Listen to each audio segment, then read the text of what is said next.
गांधीपेठ तालीम मित्र मंडळाच्या वतीनं आयोजित करण्यात आली ही जिजाऊ व्याख्यानमाला आणि त्याचं हे 35वे वर्ष. व्याख्यानाला सुरुवात करण्यापूर्वी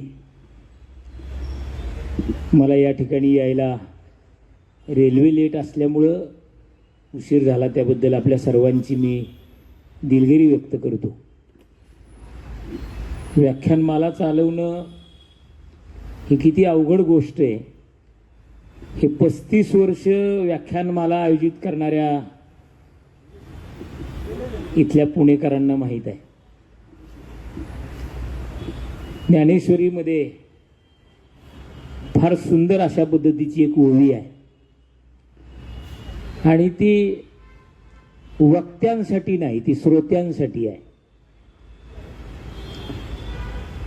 कारण महाराष्ट्रामध्ये जे संत झाले त्या संतांमध्ये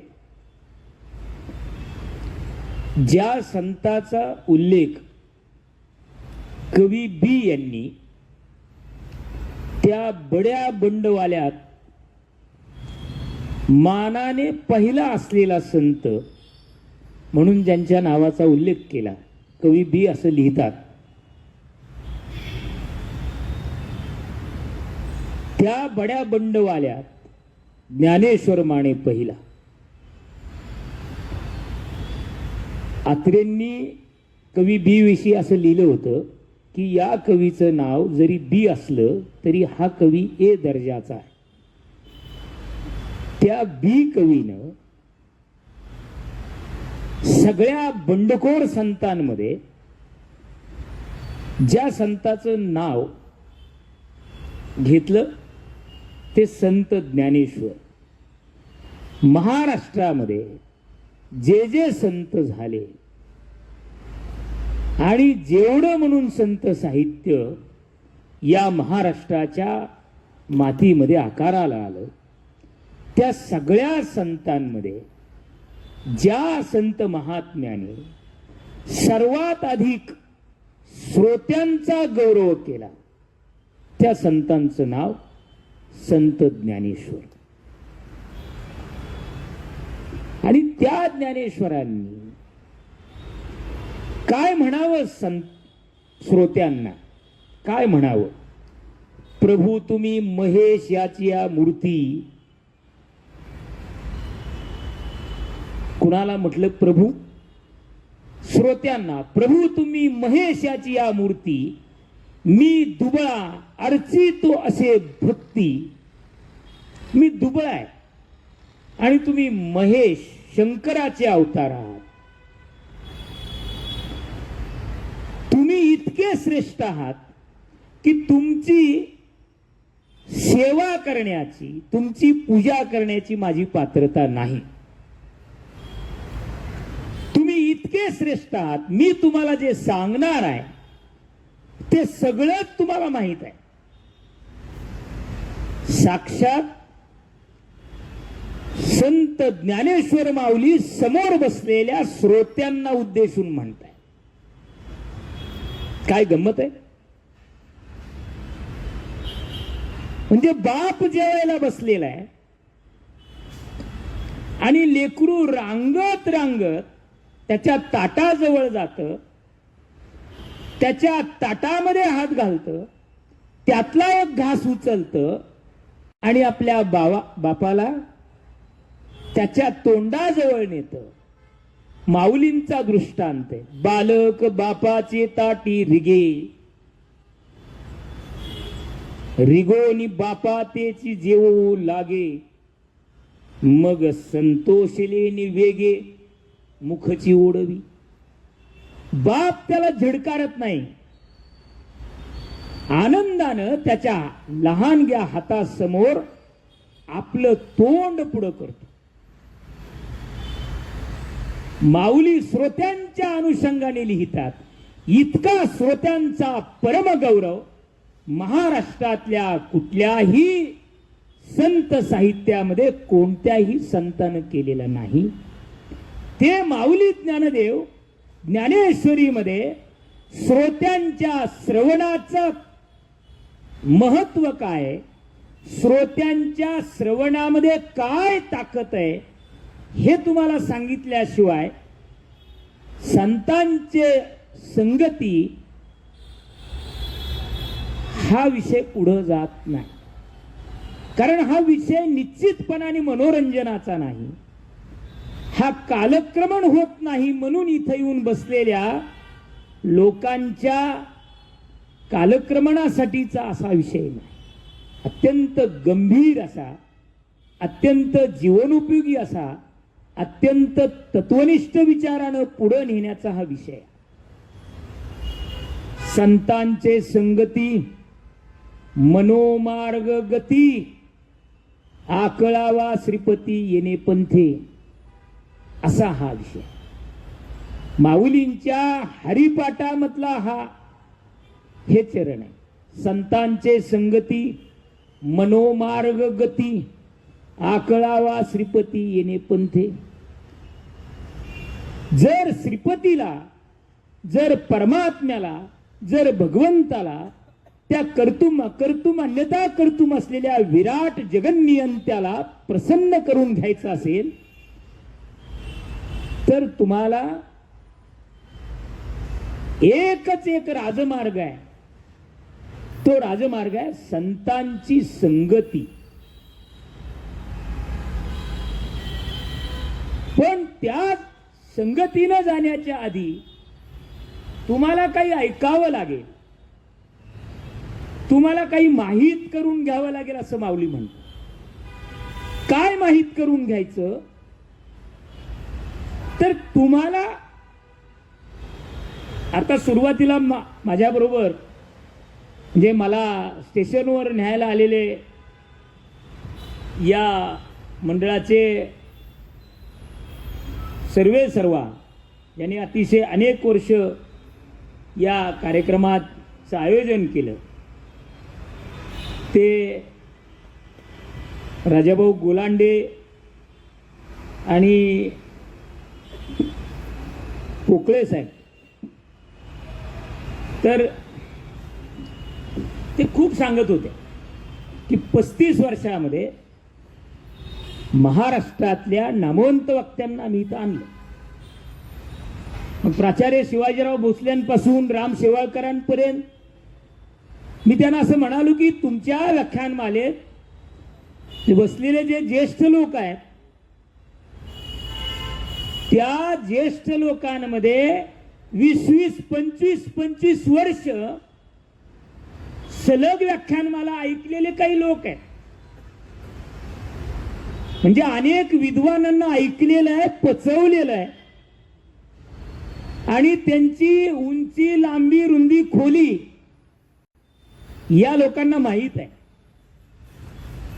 मला अत्यंत आनंद झाला, कारण संख्येनं लोक किती आहेत हे महत्वाचं अजिबात नसतं, कधीच नसतं. संख्या राजकारणात महत्वाची असते, डोकी राजकारणात महत्वाची असतात. त्या डोक्यांमध्ये मेंदू आहे का नाही हे महत्वाचं नसतं, त्यांची संख्या महत्वाची आहे. आणि म्हणून बहुमत त्याला नाही किंमत. जे सत्य विचाराची मांडणी जिथं करायची आहे तिथं बहुमत असो किंवा नसो, सभागृह भरलेला असो किंवा अर्ध असो, नाही महत्वाचं. सत्यासत्या मन केले ग्वाही, मानिले नाही बहुमता, असं तुकोबराय म्हणाले. आणि म्हणून या मताची मांडणी करताना समोर बसलेले जे श्रोते आहेत ते किती मनपूर्वक ऐकायला आलेले आहेत. कुठल्याही पद्धतीची सक्ती न करता आजचा वक्ता अभ्यास करून आलेला आहे का शब्दांचे भडभुंजे अनेक असतात. समर्थांनी म्हटलेले अभ्यासोनी प्रगटावे, नाही तरी उगीच असावे. अभ्यास नसला तर बोलू नये. ज्याला बोलायचंय त्यानं माऊलीन इतकं नम्र असावं. कारण संतांचा विचार हा मनोरंजनाचा विचार आहे. संतांचा विचार हा जीवन दर्शनाचा विचार आहे. आणि जीवन दर्शन आंधळ्या माणसाला होऊ शकत नाही. म्हणजे मोराला डोळे असतात म्हणून त्या पाठीमागच्या शेकडो डोळ्यांनी मोराला विश्वदर्शन होत नाही. माणसाचे मनःचक्षु हे विचार प्रधान असतात आणि विचाराच्या जवळ जायला त्याला मदत करतात. आणि विचारातून तत्व जन्माला येतं आणि त्या तत्वज्ञानाचा ज्यावेळी उलगडा करायचा असतो त्यावेळी सांगणारा महत्वाचा आहेच, पण त्याच्यापेक्षा ऐकणारा अधिक महत्वाचा आहे. आणि याचं प्रतिपादन महाराष्ट्राच्या संत साहित्यामध्ये ग्रंथराज ज्ञानेश्वरीमध्ये माऊलींनी फार महत्वाच्या पद्धतीने केलेलं आहे. सहजे तरी अवधारा, ओवी कठीण आहे पण समजावून घेतली तर त्याच्या इतका आनंद दुसऱ्या ओवीत नाही. या व्याख्यानमालेचा समारोप एकतरी ओवी अनुभवावी या विषयानं होणार आहे. मला अतिशय आनंद झाला. संत नामदेवरायांनी ज्ञानेश्वरीच्या विषयी केलेलं तर विधान आहे. नामामने ग्रंथ श्रेष्ठ ज्ञानदेवी एकतरी ओवी अनुभवावी. ज्ञानदेवी, ज्ञानदेवांनी लिहिलेली ती ज्ञानदेवी एका ओवीचं आचरण करता आलं, एका ओवीची अनुभूती घेता आली तर जीवनाचं सार्थक व्हावं इतकं परमसुंदर सामर्थ्य महाभारतातल्या 1,00,000 श्लोकावरती, महाभारतामध्ये 1,00,000 श्लोक आहेत, त्या महाभारतामध्ये 700 श्लोकांची गीता अनुश्रुत आहे आणि त्या 700 श्लोकावरती 9,030 ओव्यांचं परमसुंदर भाग्य, परमसुंदर भाष्य माऊली ज्ञानदेवांनी केलं. 18 अध्यायामध्ये 18 योग आहेत. आज सुद्धा फार सुंदर योग आहे. एकादशीचा दिवस आहे आणि संतांचे संगती हा विषय आहे. आणि तुमच्यासारखे अत्यंत अनुभवी, अत्यंत जाणते बुजुर्ग मनापासून संत विचारावर आणि संतांच्या मार्गावरती श्रद्धा असलेले लोक माझ्या समोर बसलेले आहेत. अनेकांनी अनेक मार्ग दाखवले पण संतांनी दाखवलेला मार्ग अजून त्याला पर्यायी मार्ग दुसरा कुठला निर्माण झाला नाही, निर्माण होऊ शकणार नाही. आणि म्हणून तुकोबराय असं म्हणाले होते, मार्ग दावून गेले आधी दयानिधी संत ते. निधी म्हणजे समुद्र. ठेवा, दयेचे सागर असलेले संत तुम्हाला मला मार्ग दाखवून गेले. तो मार्ग आपल्याला नीट कळाला नाही म्हणून आपण चुकीच्या दिशेला जातो. आता तुम्ही म्हणाल डोळे असताना माणसाला मार्ग दिसेलच की, तो दिशा कशी चुकेल? डोळे असतात पण डोळे असताना सुद्धा माणूस आंधळा असतो हे सुद्धा संतांनीच आपल्याला सांगितलं. कबीरजी असं म्हणाले, कबीरा कहे जगांधा, सगळं जग आंधळे असं कबीर म्हणाले. कबीरा कहे जगांधा अंधी जैसी गाय. आता तुम्ही म्हणाल गाय कशी आंधळी असते? असते. जे शेतकरी कुटुंबामध्ये आहेत त्यांना माहित आहे की गाय आंधळी असते. तुम्ही म्हणा असं कसं? गाय तर डोळस असते. व्याल्यानंतर जर लवकर वासरू दगावलं तर मग धार देत नाही. जुन्या काळात शेतकरी भोत करायचे. बसलेल्या जाणत्या माणसांना बऱ्याच जणांना माहित असेल. त्या कातड्यामध्ये भुसा भरायचा आणि गाईच्या समोर ठेवायचा. तिला असं वाटतं की अरे माझं लेकरू आहे, माझं बछड आहे. ती त्याला चाटायला लागते आणि शेतकरी कुशलतेनं धार काढतो, फसवतो तिला. डोळे आहेत का नाही? आहे. कबीर जी असं म्हणाले, कबीरा कहे जगांधा अंधी जैसी गाय, बछडा था सो मर गया. वासरू होत मेलं, नाही कळत तिला. बछडा था सो मर गया, झुटीच्या मचटाय. खोटी कातडी चाटत, खोटी कातडी चाटत, खोटी कातडी. कबीरांच्या या दोह्यातला पूर्वार्धातला अर्ध चरण जर समाजातल्या जाणत्या माणसांनी समोर ठेवलं तर आजही अत्युच्च शिक्षणाच्या पदव्या घेतलेली माणसं कशी आंधळी आहेत याची प्रचिती आपल्याला आल्याशिवाय राहत नाही. म्हणून त्यांना संत आणि जंत यातला फरक कळत नाही. साधू आणि भोंदू यातला फरक कळत नाही.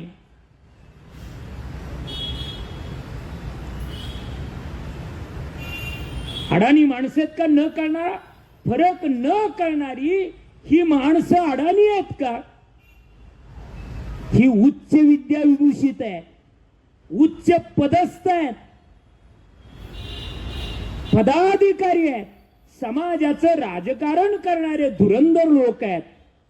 यांना नाही कळत. का नाही कळत? कबीरा कहे जगांधा. सुधारणा नाही झाली, संतांचा मार्ग नीट कळाला नाही, त्याकडं गांभीर्याने आपण बघितलं नाही. संत वादाचा विषय नाही, संत वादातीत अशा पद्धतीचा मार्ग दाखवणारा विषय. आणि म्हणून या विचाराचा पाया ज्यांनी घातला तो पाया आपण विसरलो. ज्ञानदेवे रचिला पाया, उभारिले देवालया. नामातयाचा किंकर, तेने केला से विस्तार. जनार्दन एकनाथ, स्तंभ दिला भागवत. तुका झाला से कळस, भजन करा सावकाश.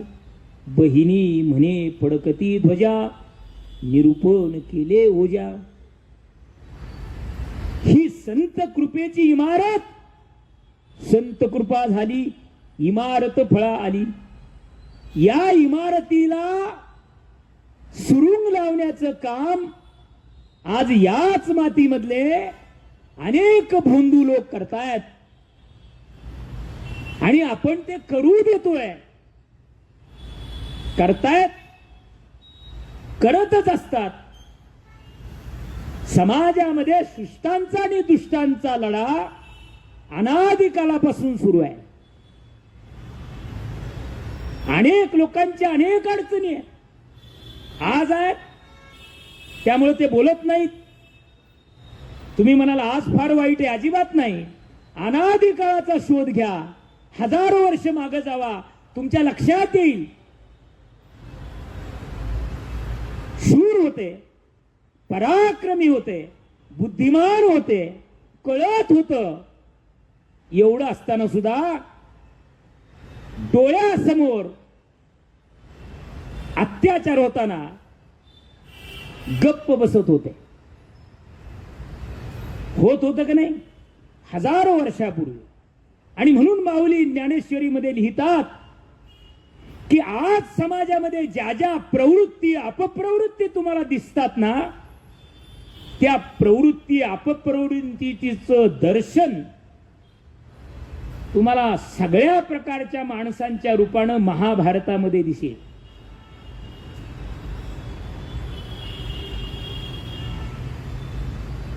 जे जे जे महाभारती नाही ते नोहेच लोकी तिही, येणे कारणे म्हणिपे पाही. व्यासोचिष्ट जगत्रयम. व्यासानं सगळं जग उष्ट करून टाकलं. याचा अर्थ काय? की सगळ्या प्रवृत्ती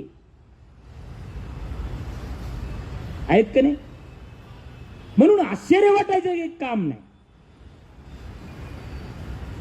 कौरवांच्या भरल्या सभेमध्ये की सगळ्या प्रवृत्ती आहेत का नाही? म्हणून आश्चर्य वाटायचं एक काम नाही. कौरवांच्या भरल्या सभेमध्ये द्रौपदीचं वस्त्रहरण बघणारे भीष्मद्रोणासारखे, कृपाचार्यांसारखे, विदुरांसारखे लोक विद्वान नव्हते का? होते, पण शांत होते. त्यांच्या अडचणी होत्या, त्या खोलात मला जायचं नाही, पण होत्या. आजही समाजामध्ये कळती माणसं शांत आहेत, त्यांच्या अडचणी आहेत. म्हणले अडचणी आहेत, तुमच्या अडचणी लखलाभ आहेत तुम्हाला, पण समाजाचं प्रबोधन करायला निघालेली जी माणसं आहेत ती नाहीत थांबत. त्यांना असं वाटतं की माझा आवाज समाजापर्यंत पोहोचेल न पोहोचेल, पण मी सातत्यानं 35 वर्ष जिजाऊंच्या नावानं, काय प्रेरणा आहे बघा. मला व्याख्यानमालेचं नाव साहेब खूप आवडलं, कारण ज्या आई जिजाऊंनी हे पुन्हा शहर वसवलं, काय परिस्थिती होती. अरण्य, हिंस्र स्वापद या भागामध्ये आहेत. अंधश्रद्धेचा प्रचंड पगडा या भागावरती आहे. शाप दिलेली शापित भूमी आहे. आणि मुरारपंत जगदेवानं इथे एक पहार रोवून तुटकी चप्पल त्याच्यावरती टांगलेली आहे आणि खाली दहशत पसरवलेली. सांगितलंय की ही भूमी जर कुणी वहीत केली, वहिवाटली, तर त्याचा निर्वंश होईल. जिजाऊंनं बाळ शिवबाला बरोबर घेऊन सोन्याच्या नांगरानं ही पुण्यभूमी नांगरली. हीच जिजाऊ जिच्या प्रेरणे उजळे स्वराज्य ज्योती, हीच जिजाऊ जिने घडविले राजे शिव छत्रपती. एक नाही, 2 छत्रपतींना घडवणाऱ्या आई जिजाऊंच्या नावानं 35 वर्ष पुण्यामध्ये एक तालीम मंडळ. गंमत आहे की नाही? कारण तालीम मंडळाची माणसं जनरली तालीम मंडळाच्या माणसाकडे बघण्याचा, हे म्हणले त्यांच्या नादाला लागू नको, त्यांच्यावर वादविवाद करू नको, त्यांचं इथं नसतंय. पण पुण्यातलं हे एकमेव तालीम मंडळ असं आहे की त्यांना असं वाटतं की अरे मनगट तर आहे का नाही, सामर्थ्यवान झालंच पाहिजे, पण मन आणि मेंदू या दोन्ही गोष्टी सामर्थ्यशाली झाल्या पाहिजेत. कारण सामर्थ्य केवळ मनगटात असून चालत नाही, ते मेंदूत असावं लागेल. काळ बदललाय, ते मनात असलं पाहिजे. सामर्थ्य आहे चळवळीचे, जो जो करील तयांचे, परंतु तेथे भगवंताचे अधिष्ठान पाहिजे. हा विचार ज्या मंडळाच्या मनामध्ये येतो आणि कृतीत आणण्यासाठी अहर्निशी प्रयत्न करून 35 वर्ष एखादी व्याख्यानमाला, मला वाटतं की महाराष्ट्रात क्वचितच अनेक मोठमोठ्या व्याख्यानमाला, म्हणजे महाराष्ट्राच्या बाहेर अनेक व्याख्यानमालेमध्ये बोलून आलो मी. प्रचंड दुरावस्था आहे, श्रोत्यांची वानवा आहे. आणि म्हणून मी माऊली ज्ञानदेवांचा दाखला देऊन श्रोत्यांचं महत्व काय हे सांगितलं. तुमचं कौतुक करावं, तुमच्याकडून वाहवा मिळवावी, तुमची सहानुभूती मिळवावी आणि तुमचं माझं काहीतरी नातं दृढ व्हावं, एवढ्यासाठी मी हे सांगत नाही. कारण खोटं खोटं सांगून प्रसिद्धी आणि सिद्धी मिळवणारे खूप लोक आहेत. पण कटू असलं तरी सत्य बोललं पाहिजे. कारण धर्मम चर सत्यम वद हा धर्म आहे. तुम्ही बसलेली इथं सगळी वडीलधारी माणसं नव्या पिढीला ज्यावेळी धर्माविषयी सांगाल त्यावेळी लहान पाठीमागच्या पिढीतली माणसं विचारतील, व्हॉट इज रिलिजन, धर्म म्हणजे काय. कारण ज्या महाभारताचा उल्लेख मी केला आणि ज्या भगवद्गीतेचा उल्लेख केला, नव्या पोरांना चित्रपटात गीता सुरुवातीला माहित होते. एक हिरो कोर्टामध्ये त्याला आणलं जातं, गीता ग्रंथावर हात ठेवून त्याला शपथ घ्यायला लावली जाते. मला पहिल्यांदा तिथं माहित झालं. आणि मग ती हिरो स्टाईल मध्ये हात ठेवतो, गीता पर हात रखकर कसम खाता हूं, जो कुछ कहूंगा सच के बिना कुछ नहीं. त्या भगवद्गीतेमध्ये वारंवार धर्माचा उल्लेख आहे. यदा यदा हि धर्मस्य ग्लानिर्भवति भारत अभ्युत्थानम धर्मस्य तदात्मानं सृजम्यहम् परित्राणाय साधूना विनाशाय च दुष्कृताम धर्म संस्था पदार्थाय संभवामी युगे युगे. एक जण म्हणला एवढं का? अरे एवढं नाही. भगवद्गीतेची सुरुवातच धर शब्दाने आहे. धर्मक्षेत्रे कुरुक्षेत्रे समयोता युत्सव मामकहा पांडवाचैव किम कुर्वत संजया. आणि भगवद्गीतेचा शेवट म शब्दाने. धृतराष्ट्र संजयाला विचारतो काय होईल, युद्धाचा शेवट काय होईल, कोण जिंकेल. त्यावेळी संजय, त्याने दिलेलं उत्तर खूप सुंदर आहे, त्या खोलामध्ये जात नाही मी, पण त्याचा तो शेवटचा श्लोक आहे. यत्र योगेश्वर कृष्णो यत्र पार्थो धनुर्धरा तत्र श्रीर्विजयो भूतिर्ध्रुवा नीतिर्मतिर् मम. धने सुरुवात आणि मने शेवट. हा जो धर्माच्या अर्थकथनासाठी, एका जणांनी मला विचारलं की धर्म नेमका गीतेमध्ये कोणता धर्म सांगितलेला आहे.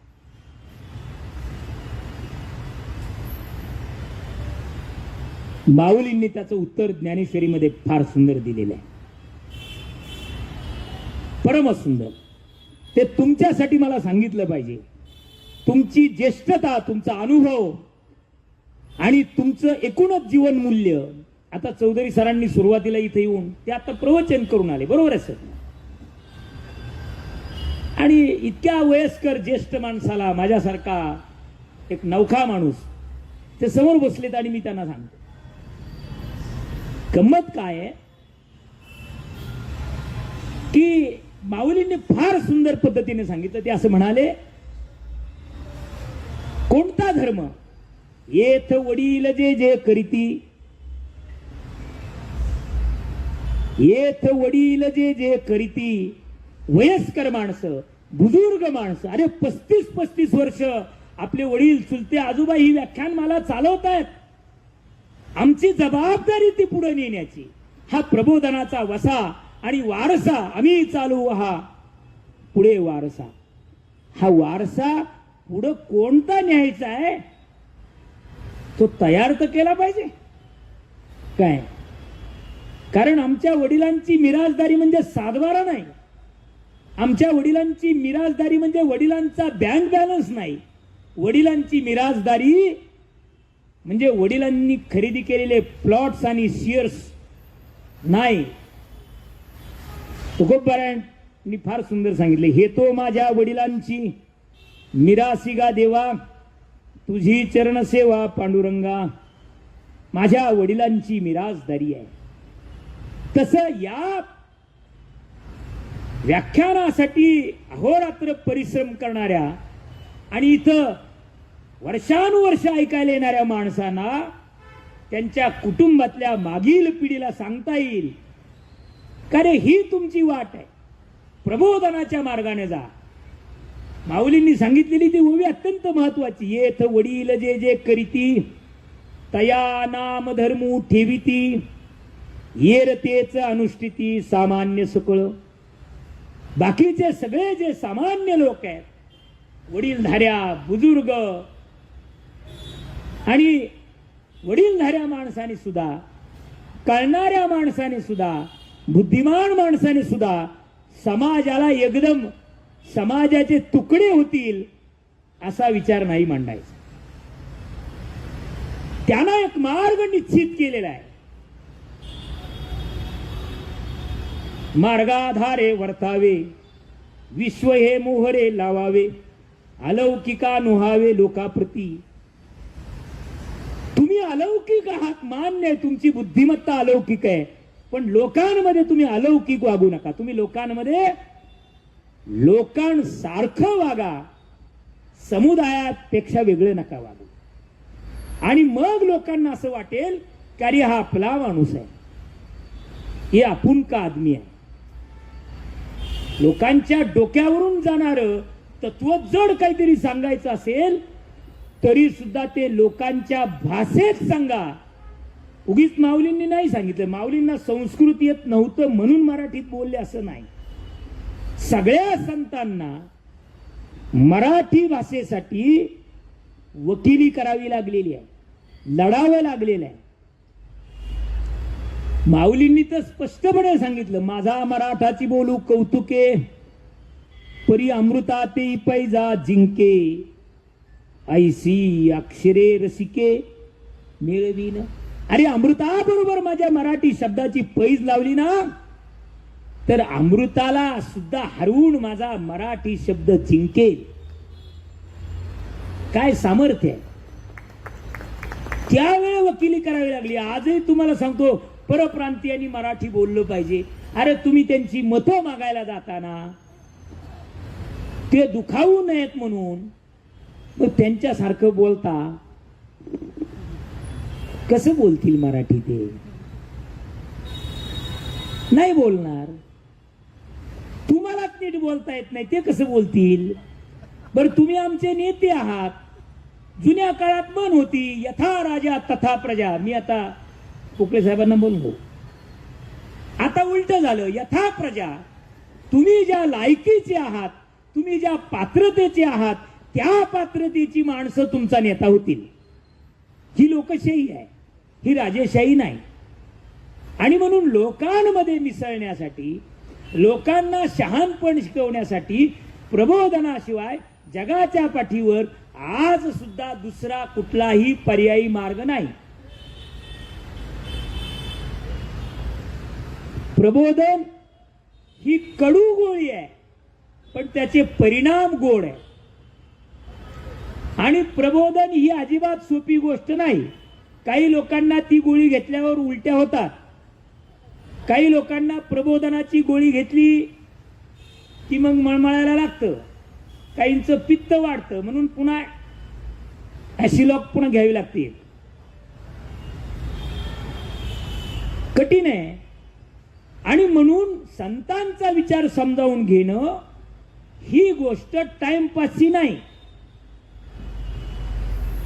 ही गोष्ट मनाची एकाग्रता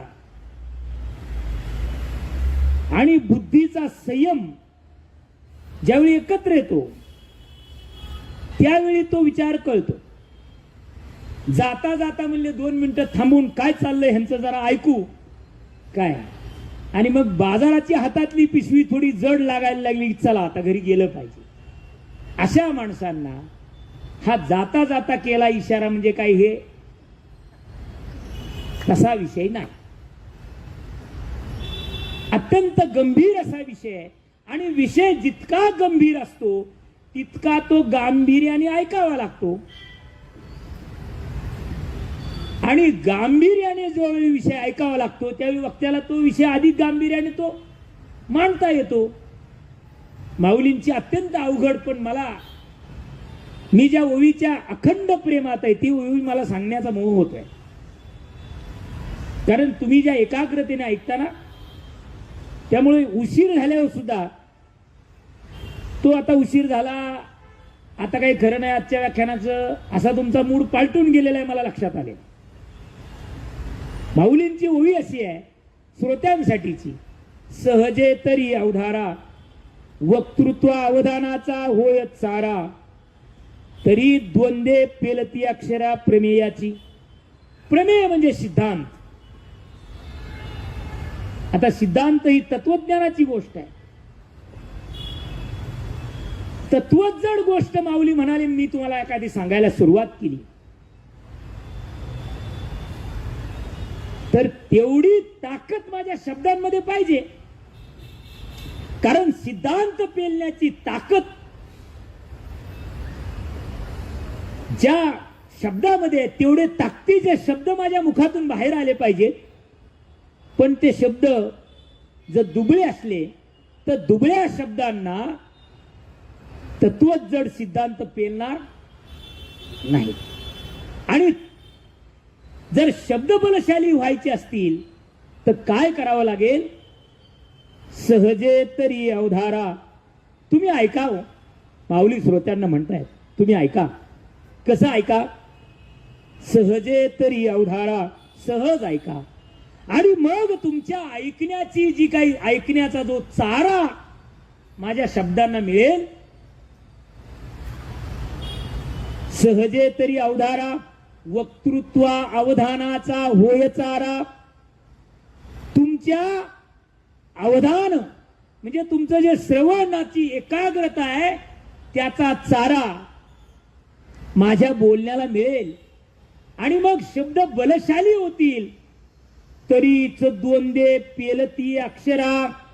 द्वंद्व म्हणजे पोट. दुबळ्या गाईला मोठं वासरू जर पोटात वागवायचं असेल तर ते वागवता येत नाही. दुबळ्या शब्दांना तत्वजड सिद्धांत पेलता येणार नाही. म्हणून श्रोत्यांची महती अनन्यसाधारण आहे. त्यांच्या श्रवणात जी ताकद आहे ती ताकद वक्त्याला अधिक फुलवते. बंधूंनो, महाराष्ट्रामध्ये विराट अशा पद्धतीचं संत साहित्य करायला आलं. ज्ञानदेवांनी 9030 ओव्यांची ज्ञानेश्वरी लिहिली. अमृत त्याच्यानंतर 2 वर्षांनी अमृतानुभव सारखा शुद्ध तत्वज्ञानाचा भेला असलेला ग्रंथ लिहिला. चांगदेव 65 नावाचं प्रकरण लिहिलं. अभंग लिहिले. पसायदान परमसुंदर निर्मिती केली. विराण्या लिहिल्या. हरिपाठाचे अभंग लिहिले. 2500 अभंगाची निर्मिती संत नामदेवांनी केली. एकनाथ महाराजांनी 75,000 ओव्यांची निर्मिती केली. 5 लाख. रामायण 40,000 ओव्यांचं. 25,000 ओव्यांचं रुक्मिणी स्वयंवर आहे. भावार्थ रामायण आहे, रुक्मिणी स्वयंवर आहे, एकनाथी भागवत आहे, चतुश्लोकी भागवत आहे, भारुड आहेत, गवळणी आहेत, दिंड्या आहेत, साक्या आहेत, पद आहेत. जगद्गुरु तुकोबारायांनी 5000 अभंगाचा गाथा. म्हणजे हे जे अफाट वाङ्मय आहे, हे वाङ्मय इतकं निर्माण केलं कुणासाठी? बुडते हे जन न देखवे डोळा, येतसे कळवळा म्हणून या. बुडायचं थांबलेलं नाही, बुडतंय. काही नाशिकला जाऊन बुडतंय, काही तिकडे उंदरगावला जाऊन तिकडं बुडतंय. माझ्या गावाच्या शेजारचं गाव आहे करमाळा तालुक्यामध्ये. करमाळ्याच्या पश्चिमेला उंदरगाव शेजारी मांजरगाव नावाचं माझं गाव आहे. त्या उंदरगावमध्ये काही बुडतंय. तिकडे जाऊन पुन्हा घोटीला बुडायला लागलो. जे दररोज अपडेट ज्यांच्याकडे आहेत त्यांच्या चेहऱ्यावरची स्मितरेषा मला माहिती आहे, सांगते की त्यांना ही सगळं प्रकरण माहिती आहे. का लोक बुडतायत? कारण त्यांना संतातला आणि जनतातला फरक कळाला नाही.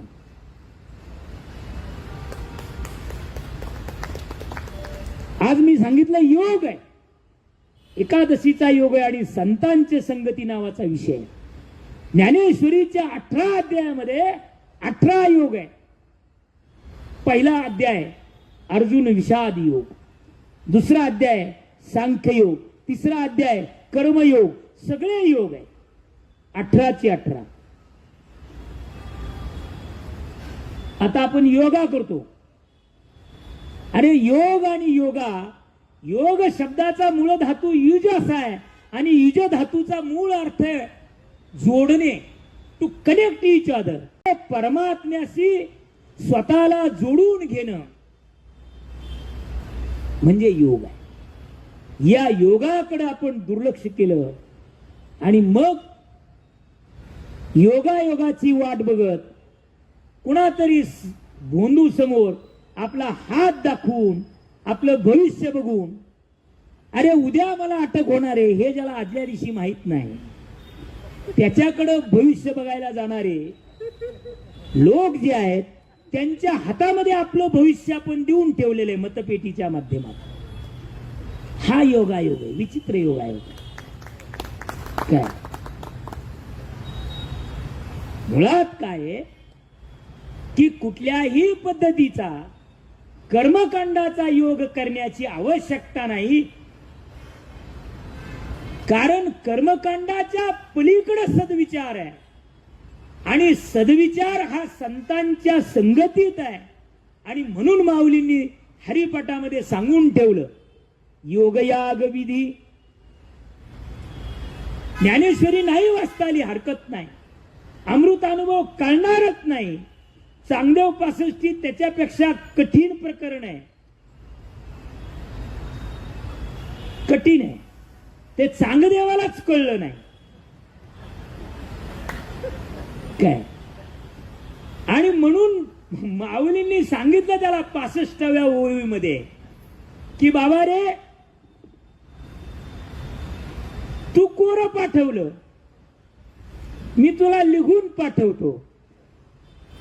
तू इतका वर्ष जगून तुला कळलं नाही आणि मग मला कळतंय म्हणून मी तुला सांगतोय. दिस इज नॉट सब्जेक्ट. हा विषय नाही. मी तुला जे सांगतोय ते माझं नाही. मी तुला जे सांगतोय ते माझं नाही. चांगदेवा तुझे निव्याजे. चांगदेवा तू निमित्त आहे. व्याज म्हणजे निमित्त, व्याज म्हणजे पर्सेंटेज नाही. चांगदेवा तुझे निव्याजे, माऊलिया श्री निवृत्ती राजे. माझी आई, माझे बंधू, माझे गुरु महात्मा निवृत्तीनाथ, त्यांनी तुझ्या निमित्तानं स्वानुभव रसाळ खाजे दिदले लोभे. अरे मलाच खर तर निवृत्तीनाथांना हे सगळं ज्ञान द्यायची घाई झाली होती, पण निमित्त पाहिजे होतं. तू निमित्त झाला. कठीण आहे का?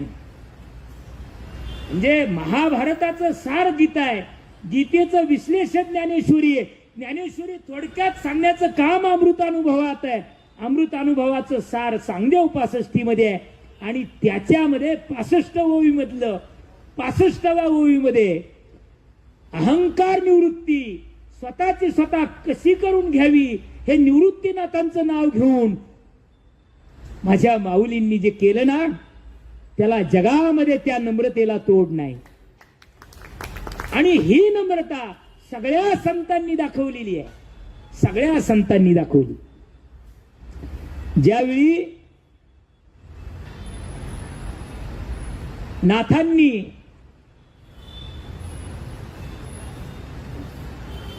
म्हणजे भावार्थ रामायण लिहिलं, नाथांनी चतुश्लोकी भागवत लिहिलं, त्यावेळी काशीच्या ब्रह्मवृंदांनी नाथांना विरोध केला. अहो म्हणले हे मराठीत का लिहिलं? देव सगळे संस्कृत मध्ये बोलत होता, तुम्ही मराठीत लिहिलं. त्यावेळी नाथांनी सांगितलं, संस्कृत वाणी देवे केली, मराठी काय चोरापासून झाली. अरे मराठी देवाणीच केलेली आहे. आणि मग पटवून दिलं, श्री भागवत आणि भाषे मराठे, हे बोलणे मोठे नवल वाटे, चुकले नाही कोठे निज ज्ञाना. आणि मग हत्तीवरून साखर वाटून नाथांना किती गौरव पाहिजे होता. ज्यांनी विरोध केला त्यांनीच माझी पुन्हा माझ्या ग्रंथाची मिरवणूक काढली. काही नाही. रामायणाची ओवी मला तुम्हाला सांगितली पाहिजे. 40,000 ओव्यांचं रामायण, भावार्थ रामायण लिहिलं. अर्थात 25,000 ओव्या लिहून झाल्यानंतर नाथांचं निधन झालं. नाथ परमात्म्याच्या घरी गेले.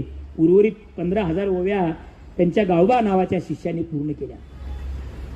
काय कमाल आहे मला सांगा, की जर एखादा रसाळ वक्ता जीव ओतून काहीतरी सांगतोय आणि श्रोत्यांच्या तो विषय अत्यंत परम आवडीचा आहे. काय रंगत असेल. रामायण आपल्याला आवडतं, रामकथा आपल्याला आवडते, पण ज्या नाथांनी ती रामकथा लिहिली आणि त्यांच्या समोर बसून ऐकण्याचं महत्भाग्य ज्या श्रोत्यांना लाभलं, काय प्रसंग असेल तो, काय प्रसंग असेल. एकनाथ महाराज बसलेले आहेत, समोर श्रोते आहेत, रामकथा चालू आहे, दररोज एक एक अध्याय सुरू आहे आणि परमोच्च असा रस उत्कर्ष सुरू आहे. श्रोते असं नाथांना विनंती करतायत की अहो नाथ, ही रामकथा सुरू झालेली आहे, आम्हाला ती खूप आवडते, तुम्हीही वक्ता म्हणून आम्हाला आवडताय, पण होतंय काय माहितीये का, नमनाला घडावर तेल जातंय हो. म्हणजे सुरुवातीला तुम्ही रामकथेला सुरुवात करण्याच्या ऐवजी ईशस्तवन करताय, गुरुस्तवन करताय, त्याच्यामध्ये वेळ जातोय आणि म्हणून आम्हाला अस्वस्थ होतो रामकथा सुरू होईपर्यंत. म्हणजे सुरुवात ठीक आहे नाही, नमन मुखम करोति वाचालम पंगु लंघयते गिरिम यत्कृपातम वंदे परमानंदम माधवम. अहो तुम्ही खूप वेळ असं भगवंताची स्तुती करता आणि मग कथा ऐकण्यासाठी आम्ही खूप उत्सुक होतो. नाथांनी हा श्रोत्यांचा संवाद, हा प्रसंग रामायणामध्ये लिहिलेला आहे, तुम्हाला सांगितला पाहिजे. श्रोते म्हणतायत रामकथा आवडते, तुम्ही आवडताय, आम्हासी आवडे रामकथा, आम्हासी आवडे रामकथा, तेही तू रसाळ वक्ता. रसाळ आणि रटाळ्यातला फरक तुम्हाला कळतो. आम्हासी आवडे रामकथा, तेही तू रसाळ वक्ता, स्तुती सांडोडी आता ग्रंथार्थासी बोलविका. ते स्तुती जरा बाजूला ठेवा आणि पुढं काय ते सांगावं. आम्हाला ऐकायचंय, आम्हाला युद्धकांड ऐकायचंय, आम्हाला अयोध्यकांड ऐकायचंय, आम्हाला किष्किंधा ऐकायचंय, आम्हाला उत्तरकांड ऐकायचंय. नाथांची कॉलर ताट व्हायला पाहिजे का नाही. अरे रामकथा लोकांना आवडतीये आणि पुन्हा ते लोक काय म्हणतायत, श्रोते मला रसाळ वक्ता म्हणतायत, मग अजून कॉलर ताट व्हायला पाहिजे. आपल्याला अहंकार गोंजारला की तो मोठा व्हायला वेळ लागत नाही. नाथांनी काय म्हणावं, तेवढी एक गोष्ट माझ्या व्याख्यानातून आज तुमच्यापर्यंत पोहोचली ना, मला वाटतं इतक्या धडपड करून मी पुण्यापर्यंत पोहोचलो ना, सार्थक लागलं. नाथ असं म्हणाले, अहो मी कसला वक्ता आणि रामायणाचा निर्माता मी आहे का. नाही हो. नाथांनी जे उत्तर दिलं ते संतांच्या विचाराचा वारसा जपणाऱ्या माणसानं काळजाच्या 7 कुपीच्या आत जपून ठेवावं. नाथ श्रोत्यांना असं म्हणाले, आम्हासी आवडे रामकथा, तेही तू रसाळ वक्ता, स्तुती सांडोडी आता ग्रंथार्थासी बोलविका. या श्रोत्यांच्या विनंतीला नाथांनी दिलेलं उत्तर आहे, माझे अंगीचे मूर्खपण, माझे मी जाणे संपूर्ण, न करी म्हणता रामायण, राम आपण कथा प्रेरी. अरे 5 लाख ओव्यांचा निर्माता नाथांसारखा माणूस स्वतःला काय म्हणून घेतो श्रोत्यांसमोर, माझे अंगीचे मूर्खपण, माझे मी जाणे संपूर्ण, न करी म्हणता रामायण, राम आपण कथा प्रेरी. मी निजलो असता जाण, राम थापटी आपण, म्हणे उठी करी रामायण, तेथे मी कोण न करावया. अहंकाराची निवृत्ती कशी करावी हे संतांनी वागून दाखवलं, हे संतांनी जगून दाखवलं. आणि म्हणून तुकोबराय वारंवार म्हणतात, लहानपण देगा देवा, मुंगी साखरेचा रवा, ऐरावत रत्न थोर, त्यासी अंकुशाचा मार. तुका म्हणे व्हावे लहानावनी लहान. अरे मोठे सगळेच होतात आणि तुम्ही स्वतःला मोठं म्हणलं म्हणून जग तुम्हाला मोठं म्हणत नाही. तुम्ही जोपर्यंत तुम्ही इस्टेटीने मोठे असाल म्हणून तुमचे कोण फोटो घरी लावित नाही, कोणाकोणाच्या घरी मी नावं कोणाची घेत नाही, पण इस्टेटीवाल्यांचे फोटो आहेत नाही, राजकारणी लोकांचे फोटो किती जणांकडे आहेत, समाजासाठी झिजलेल्या, समाजासाठी आयुष्य समर्पण करणाऱ्या माणसांच्या प्रतिमा हजारो वर्ष समाज मनातून पुसल्या जात नाही. आणि म्हणून आमच्या पूर्वसुरींनी आम्हाला सांगितलं की मातृऋण, पितृऋण, समाज ऋण हे महत्वाचं आहे. आणि म्हणून हा समाज जिथं अडचणीत आलाय ती गोष्ट आहे अहंकार. कारण अहंकार हा रोजच्या जीवनातल्या समस्या निर्मितीपैकी 99% समस्या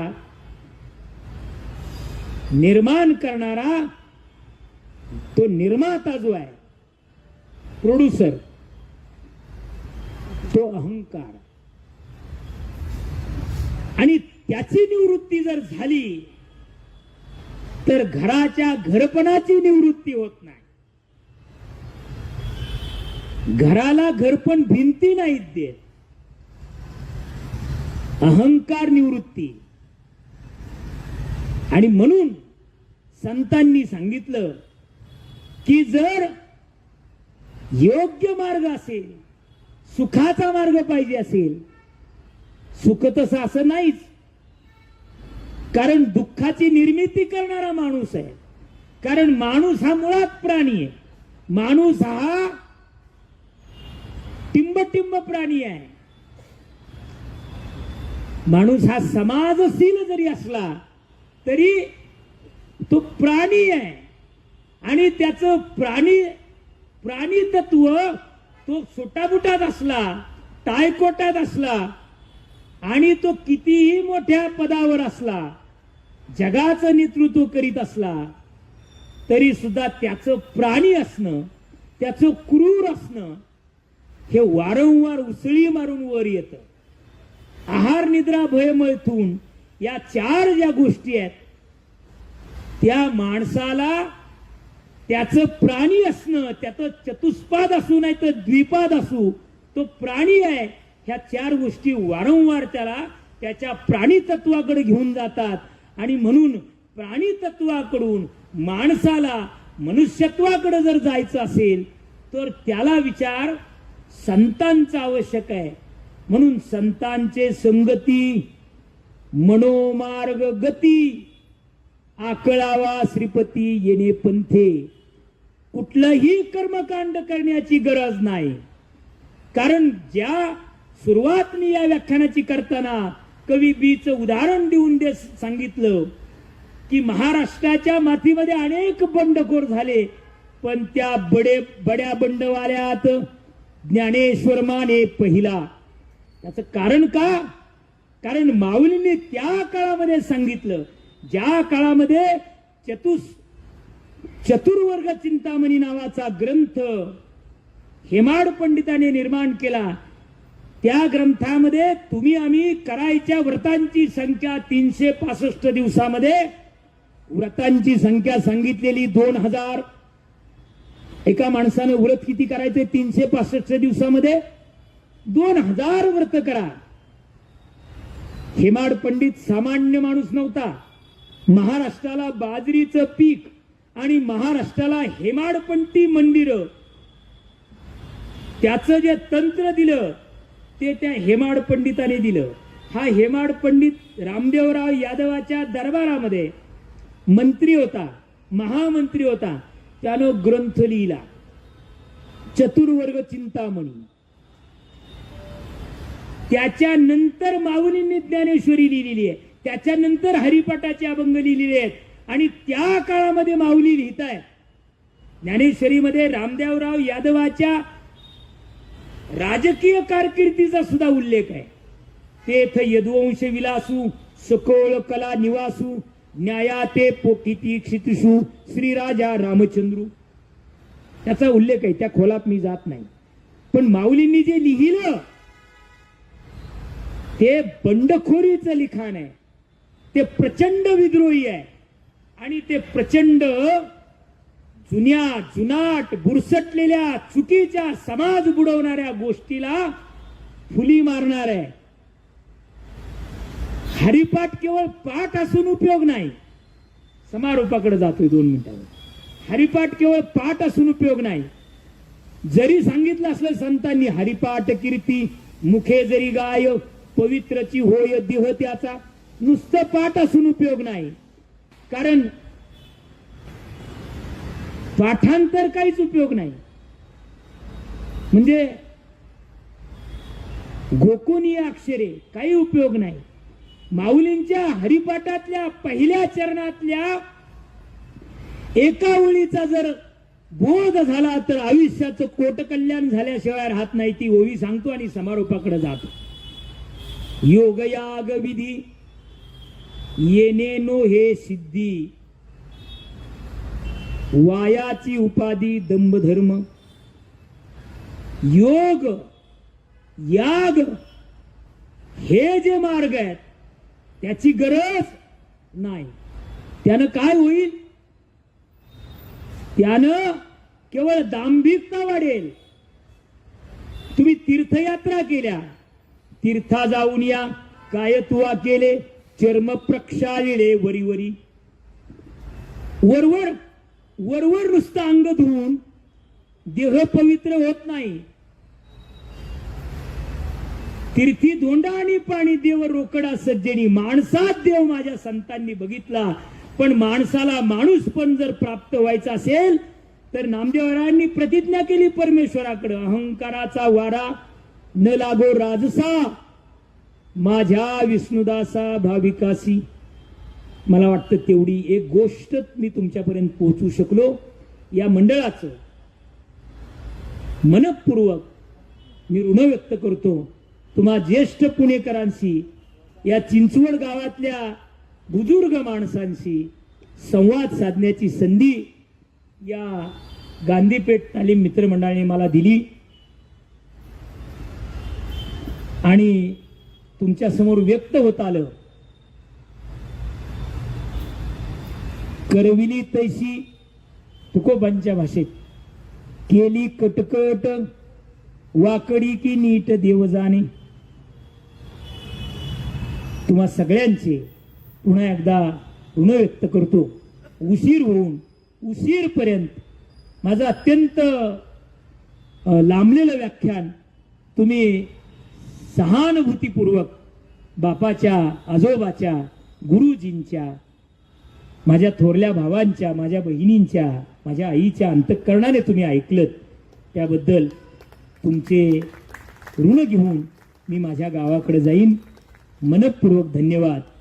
मनपूर्वक धन्यवाद.